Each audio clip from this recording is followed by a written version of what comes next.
Muy bien, seguimos por CX30 Radio Nacional.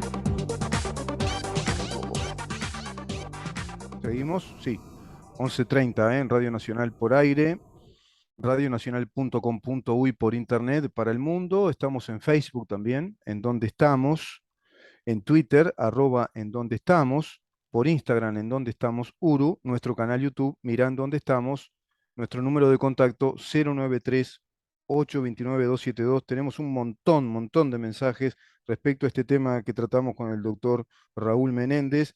Ya estamos recibiendo al escritor e investigador Álvaro Alfonso. Gracias por estar, Álvaro, una vez más con nosotros. Bienvenido. Buen día, Rubén. Un saludo a los oyentes. Buena primavera. Bueno, veremos. ¿Hay alguna primavera en cuanto a al archivo Castiglioni o no?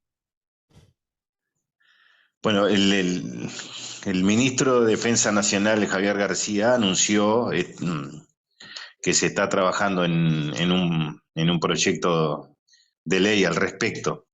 Mm. Y es bueno saber cuántos archivos por lo menos anduvieron en la vuelta, que ya fueron leídos, dado vuelta, vinieron, a los cuales nosotros, esto es como cuando usted va a cazar y nunca ve la liebre, ¿no? El Mm. perro rastrea, pero la liebre no aparece y bueno, y nunca la ve. En este caso es lo mismo. Mm. Esta liebre nunca la vimos.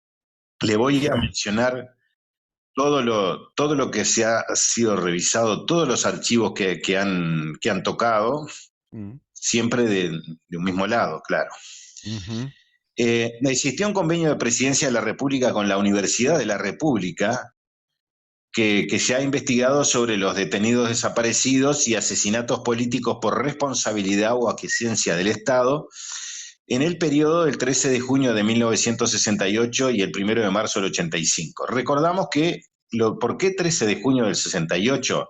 Ujú. Porque por ley 18.596 nos quieren Ujú. hacer creer, en realidad estamos pagando por esto, al oyente que está allí le está saliendo algún peso del bolsillo por esta fecha de que el 13 de junio del 68 comenzó la dictadura y entonces, por lo tanto, esta norma permite que usted vaya a reclamar por si estuvo 5 minutos preso y le paguen una, una, una indemnización. Indemnización, claro. Claro, que ahora voy a mencionar cuántas leyes y cuánto salió esta cosita de la Guerra Fría, que cuando demos los números seguramente todo el mundo se va a calentar. Después hay un archivo de la ex Dirección Nacional de Información e Inteligencia del Ministerio del Interior que está comprendido entre 1968 y 1974, que ese grupo de trabajo que se creó durante el gobierno del Frente Amplio revisó de punta a punta. Ujú. Eh, y bueno, hasta la Facultad de Humanidades tiene una copia digital de ese archivo. Ujú. Después tenemos el archivo de la Dirección Nacional de Policía Técnica, que contiene antecedentes de todas aquellas personas detenidas o en averiguación por motivos políticos o en situación de calle.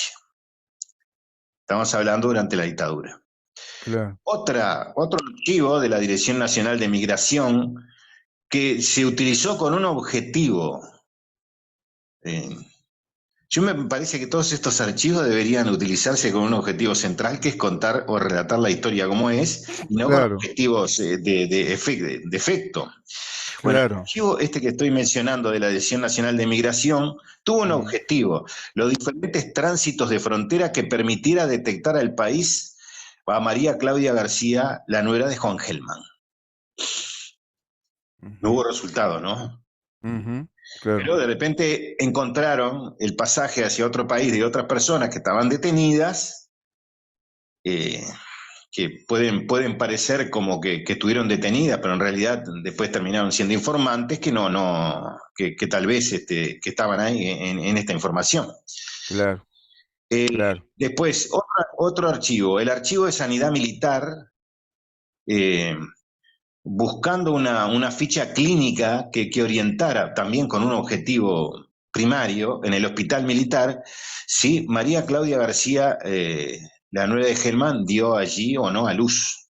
Ujú, resultado también negativo, ¿no? ujú. También un registro de autopsias que indicaba en el caso de los detenidos en situación carcelaria. Y voy a parar acá porque nosotros intentamos llegar a las autopsias, a las autopsias, a la parte médica, es decir, cuando A los informes uno médicos, tiene una clínicos. ficha, ahí Ujú, está una ficha médica mm, de Raúl Sendic padre y José Mujica. mm, Pero no era para nada extraño, simplemente en el caso de Sendic, porque pude hablar con el médico mm. que lo operó. Recuerdan que tenía un balazo en la cara y cuando Sí. se despertó Sendic de la operación, que los hechos lo salvaron en el hospital militar, Mm, dijo que si le hubieran dado un tiro un centímetro más arriba no podían haber hecho nada. Y claro. después de los tiros que le dieron a José Mujica cuando fue detenido, porque de repente Ujú, le dieron más tiros de lo que parece. Bueno, queríamos ver mm, bueno, eso no fue negado, pero acá revisaron en el hospital militar más de 250.000 fichas clínicas, ajá. buscando el caso de Hellman. Después hay un archivo del FUSNA, Mm, de inteligencia de la sí, Armada, sí. que fue el grupo que trabajó en la represión, y un supuesto archivo de la Fuerza Aérea también. Ajá. Y seguimos. Está el archivo que figura como denominado de Berruti, que Ajá. son 1.113 rollos. Cada rollo tiene promedio de 2.500 fotos. Hay DVD. Hay una copia del archivo ¿Cuántos, general de las cuántos rollos hay de? 1.113 rollos. Y Ujú, cada rollo tenía un promedio de 2.500 fotos, es decir, 2.500 páginas. ujú, De esto hay un archivo, hay una copia en el Archivo General de la Nación. mm. Y allí van los que reclaman la información que tenía el Estado y bueno, y después termina con reclamando al Estado, es decir, que la revolución termina siendo por plata. Eh, y Un esto gran acá, negocio. como Ujú, decía, bueno, el tema del denominado Archivo Berruti, hay una copia en la Secretaría de Derechos Humanos para el pasado reciente y una tercera en el Ministerio de Defensa Nacional. Del Archivo Berruti, eh, mm, 1.113 rollos, bueno, yo tomé conocimiento, leí unos 18 o 20 más o menos, que son los que han circulado. sí, Es decir, pequeña diferencia, sí que faltan 1.000. claro. Eh, Después, Ujú, archivo en la Universidad de la República, en la Facultad de Humanidades y en el Centro de Estudios Interdisciplinarios Uruguayos se encuentra el archivo del Movimiento de Liberación Nacional y mm, otras donaciones que han llegado a la universidad y a la facultad del periodo de la dictadura. mm, También la Asociación de Madres y Familiares de Detenidos Desaparecidos tiene un archivo que se sostiene que es importante. mm, Es decir, que hay muchos archivos que han leído muy pocos, y en este caso, esto no lo hemos visto. Yo tengo, por ejemplo, en el archivo Castiglioni figuran algunas cosas que están en el archivo Berruti. ujú, Para decirle a la gente del archivo Berruti es porque fue la entonces ministra de Defensa Nacional que por eso se le puso Berruti, claro, que fue a una, sí, sí. a ¿Y una querés expedición militar explicarle y un estaba poquito, Álvaro, un poquito otra vez a los oyentes sí. qué es el archivo Castiglioni? Y recién explicaste qué es el archivo Berruti, como para que Mm. se ubiquen en contexto, ¿no? ¿Qué es lo que estás buscando hace tiempo y no te permiten acceder a Claro, ese archivo? el archivo Berruti, como ven, está, pero lo que yo he visto no tiene todo. Y si pido algo, me han dicho que no, pues ya me dicen que no. Ujú, Eh, el archivo Castiglioni, para explicar, Elma Castiglioni era un coronel del ejército, mm, que trabajó muchos años en el servicio de inteligencia. Eh, su tío Víctor estuvo a cargo de la inteligencia en la policía durante la época de la dictadura mm, y, y bueno, y ahí ese archivo tiene cosas de antes y después. claro. Cuando digo después, en democracia, a partir del año 1985, expediente que fue archivado Mm, cuando se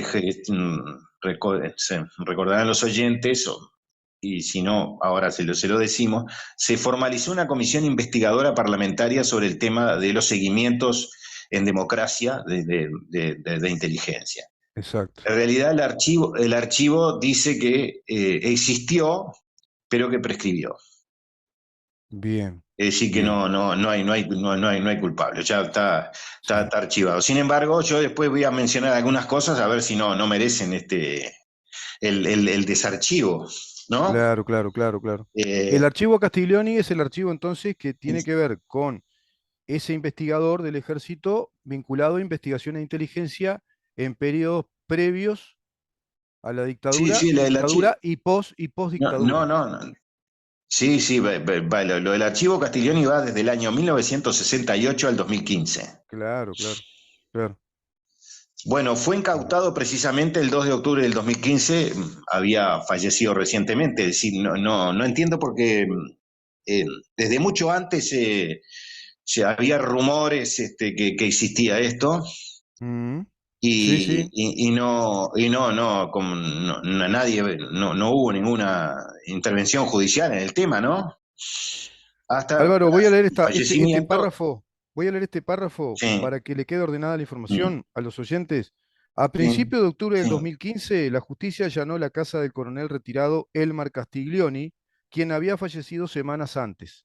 En la oportunidad se encontraron decenas de cajas con archivos de inteligencia del organismo coordinador de operaciones antisubversivas, OCOA, y del Servicio de Información de Defensa, SID.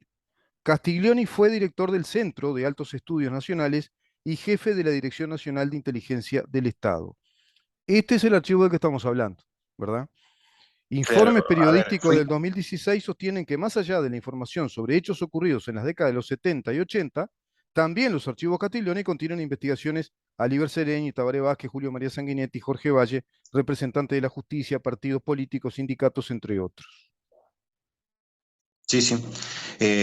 Bueno, el archivo Castiglioni fue incautado el 2 de octubre del 2015. Ajá. Se hizo un trabajo pericial primario entre el 5 de noviembre del 2015 y el 14 de marzo del 2016. Ujú, Son 65 voluminosas cajas con material en papel, los documentos están en papel, y hay una parte muy voluminosa de audios ujú. y fechas extremas, la de documentación, ya dije, del 1968 al 2015, Sí. y hay, mm, hay más fotocopias de los documentos que originales. Por lo tanto, todo lo que se ha dicho el otro día en el programa de Esta Boca es Mía, la diputada decía que se había robado. Castiglione no se robó nada, tenía un archivo paralelo en su casa con el que está, y el otro archivo tiene que estar en algún lado, ¿no?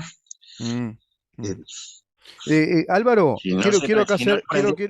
quiero acá hacer un análisis corto de esto, porque el archivo, como Mm, tú bien decís, que contiene información de investigación desde el año 1968 a 2015, a mí me empieza a cerrar mm, con la teoría histórica de Caetano, que plantea que ya hubo mm. un régimen dictatorial en el año 1968 y de ahí esa ley que plantea que puedan ser indemnizados todos aquellos que simplemente fueron investigados o tuvieron alguna inquisitoria o un pedido de la justicia, ¿no? O fueron enjuiciados en aquel momento. Esta teoría, ¿no? De que nuestro, digamos, orden jurídico, el Estado de Derecho y la democracia se rompió en el 68. Creo que tiene que ver, me parece, Sí, sí, con este bueno, archivo, bueno, ¿no? bueno, ya hay muchas cosas escritas. Bueno, la ley 18.596 establece ya como que estábamos en un gobierno ilegítimo. El Sí, gobierno de sí, Pacheco Areco para la cátedra universitaria es ilegítimo. y seguro. El El Frente Amplio colombiano nace que en vino dictadura, y entonces. claro, seguro, claro, por eso. El colombiano que hizo el informe para la Institución Nacional de Derechos Humanos Mm, sobre este tema de los derechos humanos en Uruguay, mm, sostiene lo mismo, que mm, este, claro. Y estamos quiero, hablando de un gobierno ilegítimo y además dejan, sí, eh, sostienen algo que se derrumba por sí solo, ¿no? Que los perseguidos en todo momento fueron eh, miembros de organizaciones de izquierda. sí. No lo tengo acá, pero yo tengo parte dos partes de inteligencia mm, cuando fueron detenidos, sí, los miembros del Movimiento Nacional de Rocha, encabezado por Carlos Julio Pereira, mm, que como la Casa de los Lamas estaba cerrada, mm, se había cerrado durante la dictadura, no mm, se podía hacer reuniones, exacto. se reunían en el bar que estaba en la esquina, Mm, ¿no? Y bueno, sí, las reuniones del movimiento Rocha se hacían en la esquina, en el bar. Y sí, claro. en una oportunidad fueron detenidos todos los participantes de esa reunión, ¿no? Ajá, ujú, sí, sí. Y Y, fueron llevados presos, ¿no? y Jorge Valle también, Ahora, ¿no? seguro, ahora, a ninguno de esos que llevaron presos se Mm, le ocurrió, con la vuelta de la democracia y todas estas hermosas leyes que han redactado, a ir a reclamar que el erario público le pagara claro. porque estaban en esa reunión y fueron perseguidos por la dictadura. Pero además, sostener que solo las organizaciones de izquierda fueron las perseguidas, quiere decir que hubo políticos encubiertos acá en nuestro país. Es decir, que no sabemos si el doctor Jorge Valle era Mm, comunista o tupamaro, que Wilson claro, Ferreira Aldunate era comunista o tupamaro, que Carlos Julio Pereira lo mismo, claro. que, y bueno, el doctor Lacalle Herrera estuvo preso, el doctor Walter Santoro estuvo preso al comienzo de la dictadura, Ujú, Oscar López Balestra, Alberto Sumarán fue detenido en 25 oportunidades. te iba a Y bueno, decir, sí, sí, seguimos sí, muchos más. Bueno, el Luis Bernardo Pozzolo, que fue 3 días claro. presidente de la República durante la segunda administración de Sanguinetti,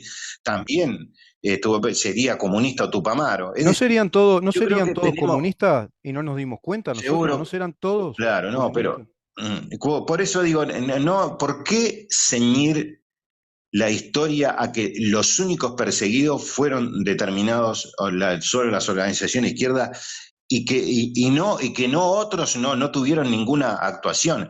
Es decir, usted sabe que cuando busca las escuchas telefónicas, Mm, los que más escuchas telefónicas hay son el doctor Jorge Valle y Carlos Julio Pereira.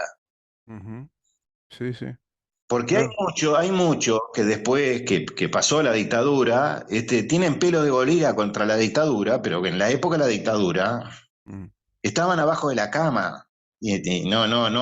no hacían nada, Y ¿no? además nos cierra, Entonces Álvaro, además nos creo cierra que con ceñir, no cierra esto con el gran sí, discurso de la apertura democrática, cuando el obelisco, ¿te acordás? Y cuando se sí, habló de que esto era un logro de la democracia uruguaya y que todas las fuerzas vivas democráticas volvían a la democracia y que fue una dictadura terrible que conspiró contra la democracia y el Estado de Derecho y bla, bla, bla. Siempre se habló de la democracia y de la reunión de todas las fuerzas políticas que en su conjunto lograron salir nuevamente de modo heroico hacia ese proceso democrático. Bueno, eso no condice con esto otro de que fueron perseguidos solo los grupos de izquierda y solo las izquierdas fueron perseguidas por aquel régimen dictatorial que detentaba los poderes del Estado. No cierra por ningún lado, ni con ese relato, ¿no? no, Ese pero mega además relato, es lo que y no escriben. cierra con lo otro que tú estás diciendo. O sea, no cierra porque de comunista Jorge Valle nada, de Carlos Julio María, Carlos Julio Pereira,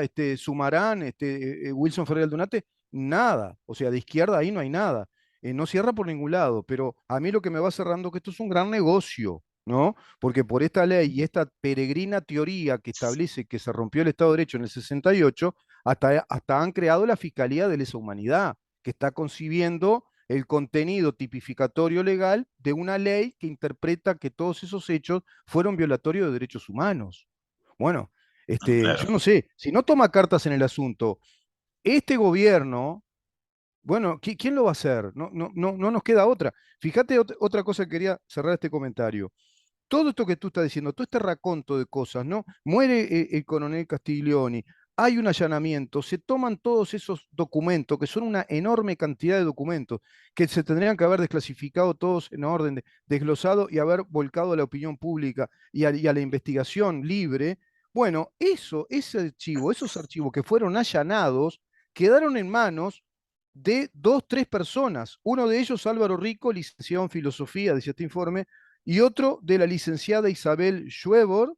Ambos recomiendan que no se pueda acceder públicamente al archivo por contener información sensible. Bueno, y a partir de acá surgen todas estas raras teorías, ¿no?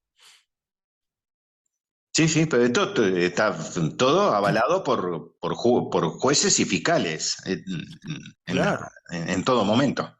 claro, Eh, claro. bueno, le decía que a los miembros del Movimiento Nacional de Rocha no se les ocurrió eso, que fueron detenidos y de ahí ir a reclamar, ¿no? Pero le voy a decir cuánto eh, la Guerra Fría, Mm. cuánto le costó al Uruguay en plata hasta ahora, ¿no? La Guerra Fría que nos Al- calienta. al- Seguro, claro. Al final del gobierno de la calle Pou, Mm. el Estado habrá puesto 1.000 millones de dólares. Opa, opa, ¿eh? Mil Eh, millones de dólares. sí. 1.000 millones de dólares. Mirá vos. Y le voy a, y lo, y le, se lo, le voy a decir los números de dónde salen, porque usted dice, no, porque ¿por qué 1.000 millones? Bueno, Sí, a ver, la ley claro. 18.033, la de las reparaciones pecuniarias, es Mm. decir, cuando se habla de jubilación, que siempre se apunta para los Tupamaros, pero en realidad es para todas las organizaciones de izquierda, todos los que se presentaron, Claro. que fueron muchos, eh, y que ahora tienen salud vitalicia, porque Mm. hay una ley que lo establece. Mm. eh, es decir, que los familiares, las víctimas del terrorismo de Estado, Mm. con la ley 19.859, están integrados al Sistema Nacional de Salud con atención gratuita y vitalicia. ¿Qué tal? Bueno, empezamos. La ley 18.033 a fines de este año Mm. se habrá volcado 470 millones de dólares. Ujú. Aplicando Después, esta ley. Ujú. la ley de funcionarios públicos, recordarán que durante la época de la dictadura se calificó a la gente, bueno, a los funcionarios públicos en A, B y C, los de C los rajaron a todos.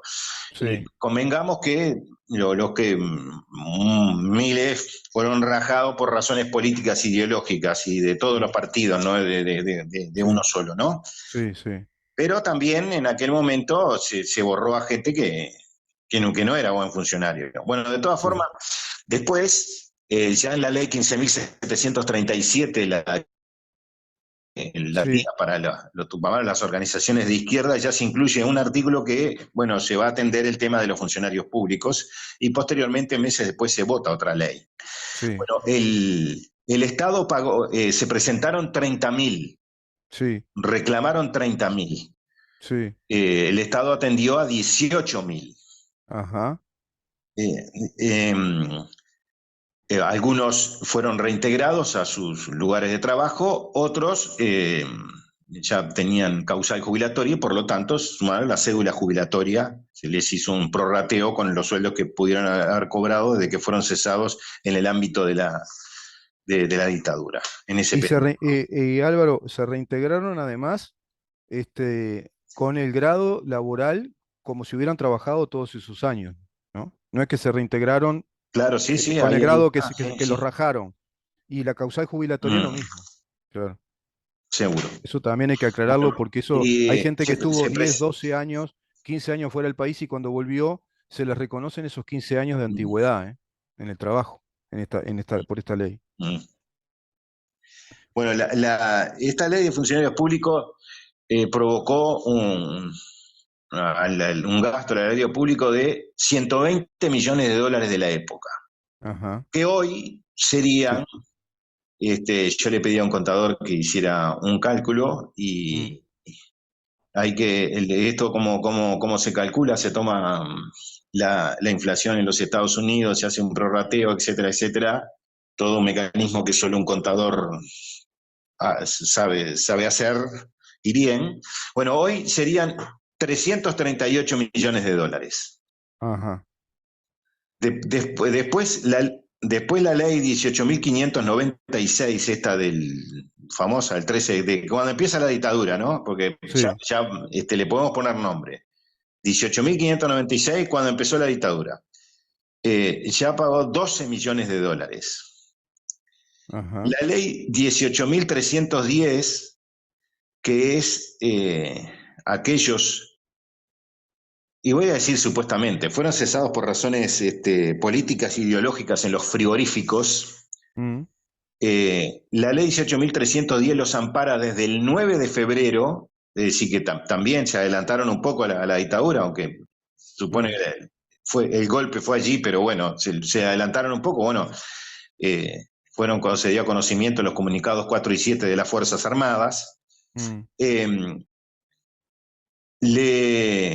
le provocó al erario público en el año 2020, es decir, en medio de la pandemia, 5 millones de dólares mm. pagaron. Pero con algo, en este caso, esta ley fue interpretada por el propio Banco de Previsión Social. Porque sí, claramente, ¿cómo pagamos esto? ¿Cómo lo arreglamos?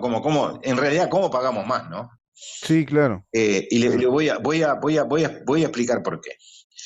Si usted fue cesado en 1976 por razones políticas e ideológicas Mm, en la industria cárnica, en este caso, mm. en un frigorífico, y en el 78 volvía a la actividad.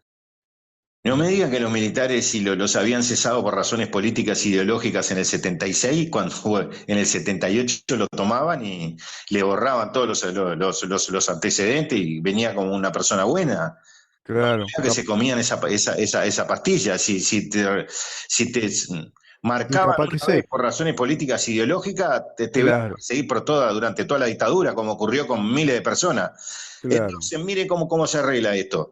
Mm, 76 me echan supuestamente por razones políticas e ideológicas. En el mm. 78 vuelvo a la actividad en el mismo ramo. Entonces, Ajá, ¿qué hace la ley esta? Los mm, toma y le pone los 2 años este, que le faltaba, es decir, claro. parte Los del indemniza por los 76, 2 años. Ujú. 77 y parte del 78, claro, y Le les ar- agrega la cédula jubilatoria.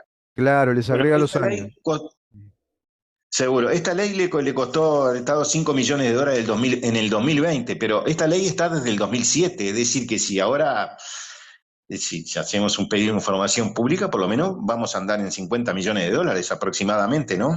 Claro. De, en esto. Con Eh, razón se dijo y Álvaro hace después poco tenemos que no le daba al eh, Banco de Previsión Social y creo que hizo una partida en esta rendición de 400 y pico de millones de dólares otra vez, el Estado uruguayo, ¿no? Se asignó una claro, partida de 400 y pico para completar la plata que precisa el BPS para pagar jubilaciones y pensiones. seguro. Pero mire, se lo puedo explicar por qué. Mm, La ley 18.000, las leyes no contributivas, es decir, mm, cuando hablamos de leyes no contributivas, hablamos de esto que estamos mencionando, mm, es el 0,43% del presupuesto de la institución, es decir, del Banco de Previsión Social. mm, Pero mire que esas leyes no contributivas mm, generan un costo superior al BPS. Mire qué cosa, porque acá cuando hablamos del pueblo, porque es el término pueblo y los pobres, mm. a ver, esas leyes no contributivas de gente que no contribuyó para cobrar lo que cobra solo por Sí, el tema de la dictadura, sí. mire lo que está por debajo de esto. Mm, Todos estos rubros o ítems: violencia doméstica y pensiones graciables, asistencia a la vejez, mm, administración a las viviendas de los jubilados, Fondo Citrícola, subsidio monotributo del MIDE, teleasistencia a beneficiario, MEVIR, Banco de Seguros Rurales, Fondo Social Metalúrgico y Fondo Social Doméstico. Y hay otros más. Pero todos estos rubros mm. no llegan al 0,43% del presupuesto de la institución, que generan sí todas estas leyes no contributivas votadas durante los gobiernos del Frente Amplio. Ujú. Sí, Por, sí, por sí. otra parte, otra ley que generó costos al Estado eh, Mm, es la ley 17.949. El ministro de Economía era Danilo Astori. 22 de diciembre del 2005 se votó. mm. ¿Se cortó? A ver si podemos restablecer. La catarata de reparaciones económicas para los integrantes de las organizaciones de izquierda. En Ajá. este caso, la norma solo favoreció al personal militar destituido, desvinculado o dado de baja o pasado a situación de reforma o similares por razones políticas e ideológicas durante la dictadura. Mm, Eh, La mayoría de los militares eran leales al general Sereni y estaban vinculados al Frente Amplio. Y ya habían sido convertidos generales, es decir, que fueron cesados como capitanes o tenientes o algo por el estilo, Mm. y después terminaron siendo generales por ley, cosa que la Una ley mayoría, mágica, y una ley mágica. seguro, y la mayoría nunca hubiera llegado a general.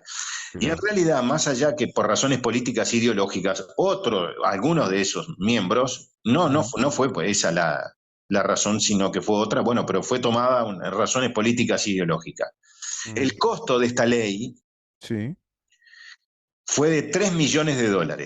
Es decir, en Ujú. este caso fue una indemnización, Claro. directamente una indemnización. Y aquí empieza todo esta catarata de leyes. El Mm. Banco de Previsión Social entre 1960 y 2005, es decir, 45 años, desde su Sí. fundación hasta el 2005, Sí. eh, tuvo a través de votación de leyes, etcétera, tenía una incidencia en su presupuesto de 25 leyes y 3 decretos. Sí. Es decir, que a través de 25 leyes se pagaban distintas, porque Se en pagaban realidad fue distintas, creado claro. para el pago de juicio, pero fue Claro. creado para otra cosa de lo que ahora pasa, ¿no? Sí. Eh, Entre el 2005 y el 2020 se votaron 42 leyes más. Es decir, que usted en 45 años votó 25 leyes que tenían incidencia con cosas directas, ¿no? Sí, para aportes del Género, BPS, para pagos que el BPS. seguro. Y Y ahora en esa 42 más. época se votaron aguinaldos, el seguro de salud, ¿no? Hubo dos leyes que hoy beneficiamos se votaron, no se votaron, fue decreto ley de la dictadura Mm, de Juan María Bordaberry. Bueno, pero del 2005 al 2020 hubo 42 leyes y 2 decretos. mm. Es decir, que fíjese que si en 45 años usted votó 25 para que Mm, el BPS tenga una incidencia, mm. en incidencia en su presupuesto, en 15 años vota 42 más. Y ahí está el déficit de los $600 millones y ainda más Claro, claro, del Banco de Previsión Social. claro, Sin olvidar el tema del FONASA, ¿no? Que el primer año ya hubo que poner $43 millones de entrada, ¿no? claro. Eh, Sí. Y habría que hacer un desglose Como también puede ver, del este país presupuesto que, es bastante rico, ¿no? sí, además habría que hacer un desglose, Álvaro. Un tema interesante es de lo que el BPS necesita para todo su funcionamiento, para el cumplimiento de sus prestaciones, todo esto, y además para el pago a los funcionarios de BPS. ¿Qué porcentaje hay de esos 9.000 y pico de millones de dólares por año que precisa el BPS? ¿Qué porcentaje va al pago de salarios de toda esa burocracia? ¿Y cuánto de eso se está destinando al pago de jubilaciones, pensiones, más todo este 97 leyes tiene y varios decretos que inciden en estos pagos? No, son 25 y 42. 25 en 45 años y 42 más de los gobiernos del Por Frente eso, Amplio del a mí me 2005 da al 90, 2020. en total 97 leyes, ¿no?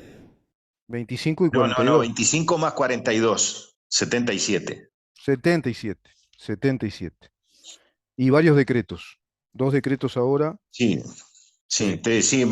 aproximadamente 5 decretos, pero ya hay algunos en Sí. la actual administración. Claro, claro, sí. Sí, sí, sí. Bueno, Sí. Bueno, pero estamos en esto un no país, puede, no, evidentemente es un país que produce mucha riqueza, entonces por eso podemos hacer todo esto. Y además, fue una dictadura larga, ¿no? Del 68 al 85, ¿no? el Qué 80, el increíble. 85. Qué increíble, es increíble, Álvaro, increíble. Y sí, una guerra fría que deja a muchos deja calientes, ¿no? Después de todo este informe. Muchísimas gracias, Álvaro. Impecable tu informe, ¿eh? No, por Muy favor, detallado, muy desglosado. Rubén, algo para terminar, porque es lo Sí, que vivimos hoy. Es una frase sí, nomás. sí. Nadie quiere toda la verdad, ¿no? Mm, Sino que la versión que le conviene. sí, Y en este caso, la versión que le conviene está ganando por el 95 a 5% y creo que no alcanza con liberar los archivos, sino los textos en la educación.